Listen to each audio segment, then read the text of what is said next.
Zdaj, gospod Bogovič, kako se spominjate časa slovenske osamosvojitve? Kje morda ste bili takrat? Kakšni so bili občutki v tem posebnem času? Zame je prvič zadišalo po pomladi 12. maja 1988, ko smo se v Unionski dvorani zbrali člani Slovenske kmečke zveze, ustanovili politično stranko in si dali jasne cilje: osamosvojitev Slovenije, živeti v parlamentarni demokraciji in spoštovanje človekovih pravic.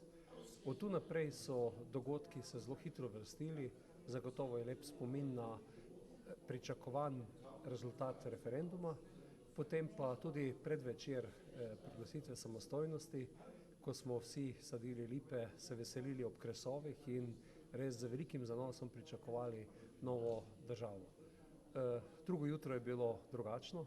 Vemo, da so v Slovenijo vstopili tanki in ti prvi občutki so bili na nek način občutki tesnobe, pa tudi negotovosti, kaj se bo zgodilo v naslednjih dneh.